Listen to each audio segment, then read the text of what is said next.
ನಮಸ್ಕಾರ. ರಿವ್ಯೂ ಚಾನಲ್ಗೆ ಸ್ವಾಗತ. ನಾನು ಸೌಖ್ಯ ಗಾಂವ್ಕರ್. ಸಿಟಿ ರವಿ ಬಂಧನ ಬಿಡುಗಡೆ ಎಲ್ಲ ಜಟಾಪಟಿಗಳಾದ ಬಳಿಕವೂ ಕೂಡ ಆಕ್ರೋಶ ಮಾತ್ರ ನಿಲ್ಲುತ್ತಿಲ್ಲ. ಈ ಕೇಸನ್ನು ಇಲ್ಲಿಗೆ ಬಿಡುವಂಥ ಲಕ್ಷಣ ಎರಡೂ ಕಡೆಯಿಂದ ಕಂಡು ಬರ್ತಿಲ್ಲ. ಲಕ್ಷ್ಮೀ ಹೆಬ್ಬಾಳ್ಕರ್ ವಿರುದ್ಧ ಸಿಟಿ ರವಿ ಮುಗಿಬೀಳ್ತಿದ್ದಾರೆ. DK ಶಿವಕುಮಾರ್, ಲಕ್ಷ್ಮೀ ಹೆಬ್ಬಾಳ್ಕರ್ ಸೇರಿಕೊಂಡು ಸದನದ ವ್ಯಾಪ್ತಿಯಲ್ಲಿ ಇದ್ದಾಗಲೇ ನನಗೆ ಬೆದರಿಕೆ ಹಾಕಿದ್ರು ಅನ್ನುವಂಥ ಆರೋಪ ಮಾಡಿದ್ದಾರೆ. ಜೀವ ಬೆದರಿಕೆ, ನನ್ನನ್ನು ಲೈವ್ ಟ್ರ್ಯಾಕ್ ಮಾಡಲಾಗ್ತಿದೆ, ನನಗೆ ಜೀವ ಬೆದರಿಕೆಯ ಕಾರ್ಯಗಳು ಬರ್ತಿವೆ, ನ್ಯಾಯಾಂಗ ತನಿಖೆ ಆಗಲೇಬೇಕು, ಈ ಪ್ರಕರಣದಲ್ಲಿ ನ್ಯಾಯ ಸಿಗಬೇಕು ಅಂದರೆ ಅಂತೆಲ್ಲ ಆಗ್ರಹಿಸಿದ್ದಾರೆ ಸಿಟಿ ರವಿ. ಸೊ ಈಗ ಸರಿಯಾದಂಥ ಸಮಯ, ನಾನು ನೋಡಿ ತಿರುಗೇಟು ಕೊಡ್ತೀನಿ, ಏಟಿಗೆ ತಿರುಗೇಟು ಅಂತೆಲ್ಲ ಸವಾಲು ಹಾಕಿದ್ದಾರೆ. ಆ ಕಡೆಯಿಂದ ಇಂಥದ್ದೆಲ್ಲ ಎಷ್ಟು ನೋಡಿಲ್ಲ ಅಂತ DK ಶಿವಕುಮಾರ್ ಅವರು ಕೂಡ ಹೇಳ್ತಿದ್ದಾರೆ. ಈ ಹೊತ್ತಲ್ಲಿ ಲಕ್ಷ್ಮೀ ಹೆಬ್ಬಾಳ್ಕರ್ ಅವರ ಹಳೆಯ ವಿಡಿಯೋ ಒಂದು ಈಗ BJPಗರಿಗೆ ಅಸ್ತ್ರವಾಗಿದೆ. ಏನದು ಹಾಗಾದರೆ? BJP ವಲಯದಲ್ಲಿ ಸಿಕ್ಕಾಪಟ್ಟೆ ವೈರಲ್ ಆಗ್ತಿರುವ ವಿಡಿಯೋ, ಲಕ್ಷ್ಮೀ ವಿಡಿಯೋದ ಬಗ್ಗೆ ಚರ್ಚೆಯಾಗ್ತಿದ್ದು, ಹಾಗಾದರೆ ಈ ಮಾತಿನ ಅರ್ಥವೇನು ಅನ್ನುವಂಥ ಪ್ರಶ್ನೆಯನ್ನು ಎತ್ತುತ್ತಾರೆ. ಮತ್ತು ಸದನದ ನಿಯಮಗಳು ಏನು ಹೇಳ್ತಾವೆ, ಸದನದಲ್ಲಿ ವಿಶೇಷವಾದಂಥ ಅಧಿಕಾರ ಸದನದ ಸದಸ್ಯರಿಗೆ ಹೇಗೆ ಇರುತ್ತೆ, ಸಂವಿಧಾನ ಏನು ಅವಕಾಶವನ್ನು ಮಾಡಿಕೊಟ್ಟಿದೆ ಅನ್ನೋದ್ರ ಸುತ್ತ ಈಗ ಚರ್ಚೆಯಾಗ್ತಾ ಇರೋದು. ಇದೆಲ್ಲವನ್ನು ಒನ್ ಬೈ ಒನ್ ನಿಮ್ಮ ಮುಂದೆ ಇರ್ತಾ ಹೋಗ್ತೀವಿ. ಮಿಸ್ ಮಾಡಿದ್ರೆ ನಮ್ಮ ಚಾನಲ್ನ ಸಬ್ಸ್ಕ್ರೈಬ್ ಮಾಡಿ, ನಿಮ್ಮ ಅಭಿಪ್ರಾಯ ಕಮೆಂಟ್ ಮಾಡಿ ತಿಳಿಸಿ. ಎಸ್ ವೀಕ್ಷಕರೇ, ಲಕ್ಷ್ಮೀ ಹೆಬ್ಬಾಳ್ಕರ್ ಅವರ ವಿಚಾರಕ್ಕೆ ಸಂಬಂಧಪಟ್ಟಂತೆ ಈಗ ಎಕ್ಸ್ಪರ್ಟ್ಗಳು ಹೇಳ್ತಿರೋದು, ಸಂವಿಧಾನದ ಬಗ್ಗೆ ಇಷ್ಟು ಒಂದು ಬೇಸಿಕ್ ವಿಚಾರ ಇದು, ಸದನದ ಒಳಗಡೆ ಏನು ಅಧಿಕಾರ ಇರುತ್ತೆ ಅನ್ನೋದ್ರ ಬಗ್ಗೆ ಚರ್ಚೆ ಆಗ್ತದೆ ಸಿಕ್ಕಾಪಟ್ಟೆ. ಸದನದ ವ್ಯಾಪ್ತಿಯಲ್ಲಿ ಬೇರೆ ರೀತಿಯ ಪದಗಳನ್ನು ಬಳಸಿದ್ರೂ ಕೂಡ ಅದು ಸಭಾಧ್ಯಕ್ಷರ ವ್ಯಾಪ್ತಿಯಲ್ಲಿ, ಸ್ಪೀಕರ್ ವ್ಯಾಪ್ತಿಯಲ್ಲಿ ಬರುತ್ತೆ. ಬಿಟ್ಟರೆ ಅದನ್ನು ಕಾನೂನು ಹೋರಾಟದ ತನಕ, ಪೊಲೀಸ್ ಸ್ಟೇಷನ್ ತನಕ ತೊಗೊಂಡು ಹೋಗಬಾರ್ದು. ಅಲ್ಲಿ ಎಲ್ಲ ಬಗೆಯ ಮಾತುಗಳನ್ನು ಆಡೋದಕ್ಕೆ ಅವಕಾಶ ಇರುತ್ತೆ ಅನ್ನೋ ಥರನೇ ಇದೆ. ಅಂದರೆ ಅದರ ಅರ್ಥ ಬಾಯಿಗೆ ಬಂದಂಗೆ ಮಾತಾಡ್ಬಿಡೋದು, ಕೆಟ್ಟ ಕೆಟ್ಟ ಪದ ಬಳಕೆ ಮಾಡೋದು ಅಂತ ಅಲ್ಲ. ಅಂದರೆ ಒಂದು ಬೇಷರತ್ ಮಾತಿನ ಅಧಿಕಾರವನ್ನು ಕೊಟ್ಟಿರ್ತಾರೆ. ಕೋರ್ಟ್ ಬಗ್ಗೆ ಏನಾದರೂ ಮಾತು ಬಂದರೂ ಕೂಡ ಹೊರಗಡೆ ಯಾರು ಕೋರ್ಟ್ ಆದೇಶದ ವಿಚಾರವಾಗಿ ಮತ್ತೊಂದು ಮಾತಾಡಲ್ಲ, ನ್ಯಾಯಾಂಗ ನಿಂದನೆ ಆಗುತ್ತೆ. ಆದರೆ ಸದನದ ವ್ಯಾಪ್ತಿಯಲ್ಲಿ ಅಂತಹ ಮಾತುಗಳು ಬಂದರೂ ನ್ಯಾಯಾಂಗ ನಿಂದನೆಯ ಕೇಸ್ ಆಗಲ್ಲ. ಯಾಕಂದರೆ ಸಭಾಧ್ಯಕ್ಷರು, ಅಲ್ಲಿ ಸ್ಪೀಕರು ಜಡ್ಜ್ ಆಗಿರ್ತಾರೆ, ಅವರ ಮೂಲಕ ಇತ್ಯರ್ಥ ಆಗಬೇಕು. ಆಕ್ಷೇಪಾರ್ಹ ಪದಗಳು ಬಂದರೆ ಕಡತದಿಂದ ತೆಗೆದು ಹಾಕಲಾಗತ್ತೆ, ಇಲ್ಲ ಅತಿಯಾದ ಶಿಸ್ತು ಮೀರಿದಂಥ ನಡತೆಗೆ ಆ್ಯಕ್ಷನ್ ಆಗುತ್ತೆ. ಸಭಾಧ್ಯಕ್ಷರ ಮೂಲಕವೇ ಏನಾದರೂ ಒಂದು ಕ್ರಮವಾಗುತ್ತೆ, ಸಸ್ಪೆನ್ಷನ್ನೋ, ಕ್ಷಮೆ ಕೇಳೋದೋ ಅಂಥದ್ದಾಗತ್ತೆ. ಹಕ್ಕುಚ್ಯುತಿ ಅದು ಇದು ಅಂತ ಅವಕಾಶಗಳು ಬೇಕಾದಷ್ಟಿವೆ.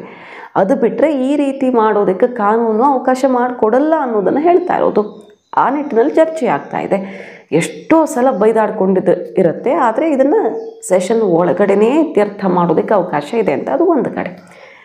ಲಕ್ಷ್ಮೀ ಹೆಬ್ಬಾಳ್ಕರ್ ಅವರ ವಿಡಿಯೋ, ಹಳೆ ವಿಡಿಯೋವನ್ನು ಈಗ BJPಗರು ಸಹಜವಾಗಿ ಇಂಥದ್ದೊಂದು ಚಾನ್ಸ್ ಸಿಕ್ಕಿದೆ ವೈರಲ್ ಮಾಡೋದಕ್ಕೆ. ಅದು BJPಗರ ನಡುವೆ ಸಿಕ್ಕಾಪಟ್ಟೆ ವೈರಲ್ ಆಗ್ತಿದೆ. ಏನು ಈ ಮಾತಿನ ಅರ್ಥ ಲಕ್ಷ್ಮೀ ಅವರೇ ಅಂತ. ಹಿಂದೆ ಜಯಮಾಲಾ ಅವರ ಬಗ್ಗೆ ಆಡಿದ್ದ ಮಾತುಗಳು ಚರ್ಚೆಗೆ ಕಾರಣ ಆಗಿತ್ತು. ಅವ್ರ ಮಾತಿನ ಅರ್ಥ ಏನು ಅನ್ನೋದನ್ನು ಯಾರು ಹೇಳೋದಕ್ಕೆ ಸಾಧ್ಯ ಇಲ್ಲ. ಯಾಕಂದರೆ ನಾನು ಆಡಿದ ಮಾತಿನ ಅರ್ಥನೇ ಬೇರೆ ಅಂತ ಲಕ್ಷ್ಮೀ ಹೆಬ್ಬಾಳ್ಕರ್ ಅವರು ಹೇಳಿದರು. ಆದರೆ ಬೇರೆ ರೀತಿಯಲ್ಲಿ ಚರ್ಚೆ ಆಗಿತ್ತು. ಜಯಮಾಲಾ ಅವರು ಅದಕ್ಕೆ ಬೇಜಾರು ಮಾಡ್ಕೊಂಡಿದ್ರು. ಹೊಟ್ಟೆ ಕಿಚ್ಚಿಗೆ ಮದ್ದಿಲ್ಲ, ಈ ಜಗತ್ತಲ್ಲಿ ಯಾರೂ ಕಂಡು ಹಿಡ್ದಿಲ್ಲ ಅಂತ ಹೇಳಿದರು. ಏನು ಹೇಳಿದರು ಮಾತು? ಒಂದು ಮಾತು ಹೇಳ್ತೀನಿ. ಆ ಪದ ನನಗೆ ಐ ಥಿಂಕ್ ಅದಕ್ಕೆ ರಿಯಾಕ್ಟ್ ಮಾಡೋದು ನಾನು ಬಿಲೋ ಮೈ ಡಿಗ್ನಿಟಿ ಅಂತ ಭಾವಿಸ್ತೇನೆ. ನನಗೆ ಆ ಥರದ ಪದಗಳೆಲ್ಲ ತುಂಬ ನಾನು ಇಷ್ಟಪಡಲ್ಲ. ನನಗೆ ಅವ್ರ ಬಗ್ಗೆ ಅಪಾರ ಗೌರವ ಇದೆ. ಹೆಣ್ಮಕ್ಳು ಯಾರಿಗೆ ಏನು ಕೊಟ್ಟಿದ್ದಾರೆ ಅನ್ನೋದನ್ನು ರಾಹುಲ್ ಗಾಂಧೀಜಿಯವರ, ಸೋನಿಯಾ ಗಾಂಧೀಜಿಯವರ ಪಕ್ಷದ ವರಿಷ್ಠರ ಎಲ್ಲರ ಇಂಟಿಗ್ರಿಟಿಯನ್ನು ಕ್ವಶನ್ ಮಾಡ್ದಂಗೆ ಆಗತ್ತೆ. 92ನೇ ಇಸ್ವಿಯಿಂದ ಕಾಂಗ್ರೆಸ್ ಅಲ್ಲಿ ಇದ್ದೀನಿ, ಪಕ್ಷಗಳಲ್ಲಿ ಇದ್ದೀನಿ. ನನಗೆ ರಾಜಕೀಯ ಮಾಡಕ್ ಬರೋದಿಲ್ಲ. ಆದರೆ ರಾಜಕಾರಣದ ಬಗ್ಗೆ ನಾನು ಪೊಲಿಟಿಕಲ್ ಸೈನ್ಸ್ ಸ್ಟೂಡೆಂಟು.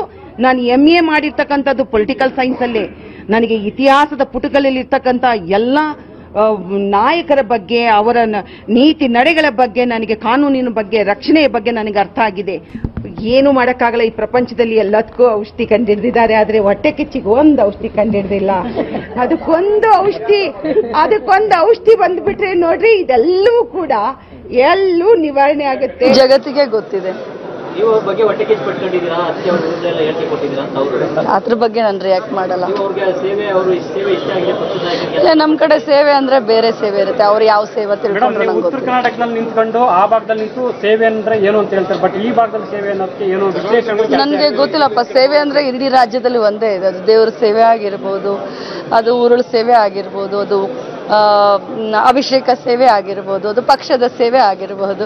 ಸೊ ಸೇವೆ ಅಂದ್ರೆ ಒಂದೇ ಅರ್ಥ ಇದೆ. ಪಕ್ಷದ ನಾಯಕರಿಗೆ ಜಯಮಾಲಾ ಸೇವೆ ಇಷ್ಟ ಆಗಿದೆ ಅಂತ ಹೇಳಿ ಇದಕ್ಕೆ ಅವರು ಅಪೇಕ್ಷೆ ಮಾಡ್ತಾರೆ. ಸೊ ಪಕ್ಷದ ಸೇವೆ ಅವ್ರು ಮಾಡಿರೋದು ಅವ್ರಿಗೆ ಇಷ್ಟ ಅಂತ ಹೇಳಿ, ನಾಯಕರಿಗೆ ಪಕ್ಷದ ಸೇವೆ ಅವ್ರು ಮಾಡಿದ್ದು ನಾಯಕರಿಗೆ ಇಷ್ಟ ಆಗಿದೆ ಅಂತ ಹೇಳಿ.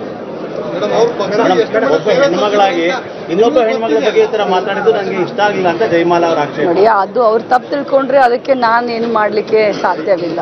ಸೊ ನಾ ಆ ಥರದ ಸೇವೆ ಮಾಡಿದ್ದಾರೆ ಅಂತ ಹೇಳಿದ್ರೆ ಅಪಾರ್ಥ ಮಾಡ್ಕೊಂಡಿದ್ದಾರೆ ಮಾಧ್ಯಮದವರು. ಆ ರೀತಿ ಏನೂ ಇಲ್ಲ, ಆ ರೀತಿ ಭಾವನೆಗಳು ಕೂಡ ಇಲ್ಲ. ಜಯಮಾಲಾ ಅವರ ಜೊತೆಯಲ್ಲಿ ನನ್ನ ವೈಯಕ್ತಿಕವಾದಂಥ ಅನ್ಯೋನ್ಯ ಸಂಬಂಧ ಇದೆ. ನಾನು ರಾಜ್ಯದ ಮಹಿಳಾ ಕಾಂಗ್ರೆಸ್ನ ಅಧ್ಯಕ್ಷೆ ಆಗಿ ಅನೇಕ ಕಾರ್ಯಕ್ರಮಗಳಿಗೆ ನಾನು ಜಯಮಾಲಾ ಅವ್ರನ್ನ ಇನ್ವೈಟ್ ಮಾಡಿದಾಗ ನನ್ನ ಒಂದು ಕಾರ್ಯಕ್ರಮಗಳನ್ನು ಅವ್ರು ತಪ್ಪಿಸ್ಕೊಳ್ಳಿಲ್ಲ. ಪ್ರತಿಯೊಂದು ಕಾರ್ಯಕ್ರಮಕ್ಕೆ ಬಂದು ನನ್ನ ಬೆನ್ನನ್ನು ತಟ್ಟಿದಂಥ ಹಿರಿಯ ಅಕ್ಕನ ಸ್ಥಾನದಲ್ಲಿದ್ದಾರೆ. ನಾನು ಅವತ್ತು ಕೂಡ ಅದನ್ನೇ ಹೇಳಿದೆ, ಅವ್ರ ಭವಿಷ್ಯ ಉಜ್ವಲ ಆಗಲಿ, ಅವರಿಂದ ಒಳ್ಳೆ ಕೆಲಸ ಆಗಿ ನಮ್ಮ ಪಕ್ಷಕ್ಕೆ ಒಳ್ಳೆ ಹೆಸರು ಬರಲಿ ಅಂತ. ಆಮೇಲೆ ಯಾವ ರೀತಿಯ ಸೇವೆ ಮಾತಿನ ಅರ್ಥ ಏನು ಹಾಗಾದರೆ ಅಂತ ಕೇಳಿದಾಗ, ಇಲ್ಲ ನಾನು ನಾಯಕರಿಗೆ ಸೇವೆ ಅಂತ ಹೇಳಿಲ್ಲ, ಪಕ್ಷಕ್ಕೆ ಸೇವೆ ಅನ್ನೋ ಅರ್ಥ ಹೇಳಿದೆ ಅಷ್ಟೇ. ನಾಯಕರು ಸೇವೆ ಮಾಡಿದ್ದಾರೆ ಅಂತ ಹೇಳ್ತಾರಾ ಲಕ್ಷ್ಮೀ ಹೆಬ್ಬಾಳ್ಕರ್ ಅವರು ಆಕ್ರೋಶ ವ್ಯಕ್ತವಾಗಿತ್ತು. ಕೊನೆಗೆ ನಾನು ಪೊಲಿಟಿಕಲ್ ಸೈನ್ಸ್ ಸ್ಟೂಡೆಂಟು, ನನಗೆ ಅನುಭವ ಎಷ್ಟಿದೆ, ರಾಜಕೀಯದಲ್ಲಿ ನಾನು ಎಷ್ಟು ವರ್ಷದಿಂದ ಇದ್ದೀನಿ, ಹೊಟ್ಟೆ ಕಿಚ್ಚಿಗೆ ಮದ್ದಿಲ್ಲ ಬಿಡಿ ಅಂತ ಜಯಮಾಲಾ ಅವರು ಬಹಳ ತೀಕ್ಷ್ಣವಾಗಿ ಪ್ರತಿಕ್ರಿಯಿಸಿದ್ರು. ಆಕ್ರೋಶಕ್ಕೆ ಗುರಿಯಾಗಿತ್ತು. ಆಮೇಲೆ ನಾನು ಹೇಳಿದ್ದು ಸೇವೆ ಅಂದರೆ ಪಕ್ಷಕ್ಕಾಗಿ ಸೇವೆ ಮಾಡಿದ್ದಾರೆ ಅಂತ ಅಷ್ಟೇ ಅಂತ ಲಕ್ಷ್ಮೀ ಹೆಬ್ಬಾಳ್ಕರ್ ಅವರು ಸಮಜಾಯಿಷಿ ಕೊಟ್ಟಿದ್ರು. ಸೇವೆ ಅಂದರೆ ದೇವರ ಸೇವೆ, ಅಭಿಷೇಕ ಸೇವೆ, ಪಕ್ಷದ ಸೇವೆ ಅಂದರೆ ಏನು ಕನ್ನಡದಲ್ಲಿ ಒಂದೇ ಅರ್ಥ ಅಲ್ವಾ, ಕೆಟ್ಟ ಅರ್ಥ ಎಲ್ಲಿದೆ ಅಂತ ಅವರು ಸಮಜಾಯಿಷಿ ಏನೇ ಕೊಟ್ಟಿದ್ರು ಕೂಡ ಇದು ಕಾಂಟ್ರವರ್ಸಿಗೆ ಕಾರಣ ಆಗಿತ್ತು. ಆ ವಿಡಿಯೋಗಳನ್ನು ತೆಗೆದು ನೋಡಿ ಲಕ್ಷ್ಮೀ ಹೆಬ್ಬಾಳ್ಕರ್ ಅವರು ಆಡಿದ್ದ ಮಾತಿನ ಅರ್ಥ ಏನು ಅಂತ ಈಗ ಬಿಜೆಪಿಗರು ವೈರಲ್ ಮಾಡ್ತಿದ್ದಾರೆ. ಸೊ ಕಾಂಗ್ರೆಸ್ನ ಒಳಗಡೆ ಬಿಜೆಪಿ ಕಡೆಯಿಂದ ವ್ಯಕ್ತವಾಗ್ತಿರೋ ಅಭಿಪ್ರಾಯ ಏನಂದರೆ, ರಾಜಕೀಯ ಜಟಾಪಟಿ ತೀವ್ರಕ್ಕೆ ಹೋದಾಗ ಬೈದಾಟದ ಮಾತುಗಳು ಬರಬಹುದು. ಅಲ್ಲಿ ಏನು ಹೇಳಿದ್ದಾರೆ ಅನ್ನೋದು ತನಿಖೆಯಿಂದ ಎಲ್ಲ ಪಕ್ಕಾ ಆಗಲಿ. ಆದರೆ ಬೈದಿದ್ದಾರೆ ಅನ್ನೋದನ್ನು ಈ ರೀತಿ ಪೊಲೀಸರನ್ನು ಬೇಕಾಬಿಟ್ಟಿಯಾಗಿ ಬಳಸ್ಕೊಂಡು ಹ್ಯಾಂಡಲ್ ಮಾಡೋದಲ್ಲ. ಈಗ ಕೋರ್ಟ್ ಕೂಡ ಛೀಮಾರಿ ಹಾಕಿದೆ. ಸೊ ಬಹಳ ದುರುದ್ದೇಶಪೂರ್ವಕವಾಗಿ DK ಶಿವಕುಮಾರೇ ನಿಂತುಕೊಂಡು ಇದನ್ನೆಲ್ಲ ಮಾಡಿಸಿದ್ರು ಅಂತ ಕೆಂಡ ಕಾರ್ತಿರೋದು. ಲಕ್ಷ್ಮೀ ಹೆಬ್ಬಾಳ್ಕರ್ ಅವರೇ ಎಲ್ಲ ಮರ್ತು ಹೋಯ್ತಾ ನಿಮಗೆ ಅನ್ನೋ ರೀತಿಯಲ್ಲಿ ತಿರುಗೇಟು ಕೊಡ್ತಿದ್ದಾರೆ. ಹಾಗಾದರೆ ಇಂತಹ ಮಾತುಗಳು, ಬೇರೆ ಬೇರೆ ರೀತಿಯಲ್ಲಿ ಬೈದಾಟಗಳು ಹಿಂದೆಲ್ಲ ಬಂದೇ ಇಲ್ವಾ? ಕ್ಷಮೆ ಕೇಳಿ ಅಥವಾ ಬೇರೆ ರೀತಿಯಲ್ಲಿ ಕ್ರಮ ಕೈಗೊಂಡು ಸೆಷನ್ ಒಳಗಡೆ ಮುಗಿಸಿದ್ದಿದೆ. ಈ ಹಂತಕ್ಕೆ ಯಾಕೆ ಹೋಯಿತು?